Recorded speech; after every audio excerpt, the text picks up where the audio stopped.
ইতিমধ্যে আপনারা স্ক্রিনে যাকে দেখতে পাচ্ছেন তাকে অনেকেই চেনে, বিশেষ করে ফুটবল প্রেমীরা তো অনেক ভালোভাবেই চেনে। হ্যাঁ, আমি বলছি লামিন ইয়ামালের কথা। আজ তার জীবনী সম্পর্কে তথ্য দেওয়ার চেষ্টা করব।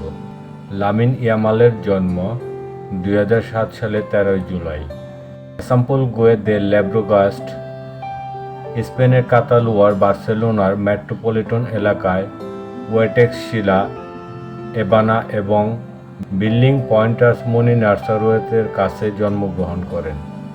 তার মা নিরক্ষীয়গিনী, বাবা মনির লাসাউর, তার নানি ফাতেমা। লামিনের বয়স যখন 3 বছর, তখন তার মা বাবা আলাদা হয়ে যান, যদিও উভয়ই শৈশব থেকে উপস্থিত ছিলেন। প্রায় একই সময়ে লামিন তার মায়ের সাথে মাতারো এবং গুলোনারে চলে আসেন এবং 4 বছর বয়সে স্থানীয় ক্লাব লা টুয়েটাতে ফুটবল খেলা শুরু করেন। তিনি তার পিতামাতার সাথে সময় কাটানোর জন্য উভয় শহরে যেতেন। 6 বছর বয়সে লামিনকে এফসি বার্সেলোনার দ্বারা স্কোর করা হয়েছিল এবং লামাসিতে প্রশিক্ষণের সেশনে আমন্ত্রণ জানানো হয়েছিল, যেখানে তিনি 2014 সালে ক্লাবের সাথে চুক্তি হন। ফলস্বরূপ লামিনকে একাডেমিতে প্রশিক্ষণের জন্য বার্সেলোনায় স্থায়ীভাবে নেওয়া হয়। 2023 সালে 29 এপ্রিল লামাইন তার প্রথম দলে অভিষেক করেন। লা লিগায় রিয়াল বেটিসের বিরুদ্ধে 4-0 ব্যবধানে জয়লাভ করেন। লা লিগার ইতিহাসে 15 বছর 9 মাস এবং 16 দিন বয়সের সর্বকনিষ্ঠ খেলোয়াড় লামাইন 14 মে 2023-এ বার্সার সাথে তার প্রথম শিরোপা জিতে। তিনি 2023 সালে 14 মে বার্সার সাথে তার প্রথম শিরোপা জিতেছিলেন। 2022-23 লা লিগা জয়ী দলে অংশ নিয়েছে। তা সত্ত্বেও স্পেনের সাথে আন্তর্জাতিক দায়িত্বের কারণের পরে সপ্তাহে তিনি শিরোপা উদযাপন মিস করেন।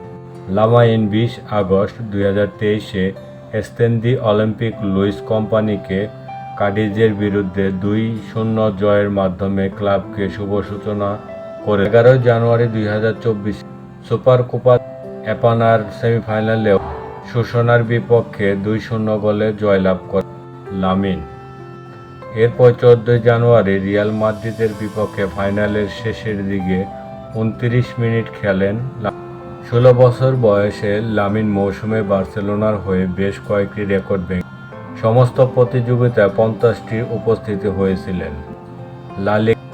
লামিন বার্সেলোনার হয়ে সর্বকনিষ্ঠ স্ট্যাটাস হন, সর্বকনিষ্ঠ খেলোয়াড় যিনি একটি অ্যাসিস্ট রেকর্ড করেন, বার্সেলোনার হয়ে সর্বকনিষ্ঠ গোল করেন এবং লা লিগায় বার্সেলোনার হয়ে খেলার জন্য সর্বকনিষ্ঠ এল ক্লাসিকোতে এবং লা লিগার সবচেয়ে কম বয়সী খেলোয়াড় এবং 17 বছরের কম বয়সে এ রেকর্ড অর্জন করেন তিনি প্রথম। 16 বছর এবং 50 দিন বয়সে জর্জিয়া এবং সানপ্রাইজের বিরুদ্ধে ইউরো 2024 বাছাই পর্বের জন্য কোচ লুইস লেলা ফুয়েদার দ্বারা 1 সেপ্টেম্বর 2023 তারিখে লামিন তার প্রথম সিনিয়র আন্তর্জাতিক কল আপ পান। তিনি 2024 ইউরো কোয়ার্টার ফাইনালে জার্মানির বিপক্ষে একটি গোল করেন এবং জার্মানিকে 2-0 ব্যবধানে হারিয়ে তারা ফাইনালে ওঠেন। লামিনকে নিয়ে বিশ্বের বিভিন্ন ফুটবলার বিভিন্ন মন্তব্য করছে।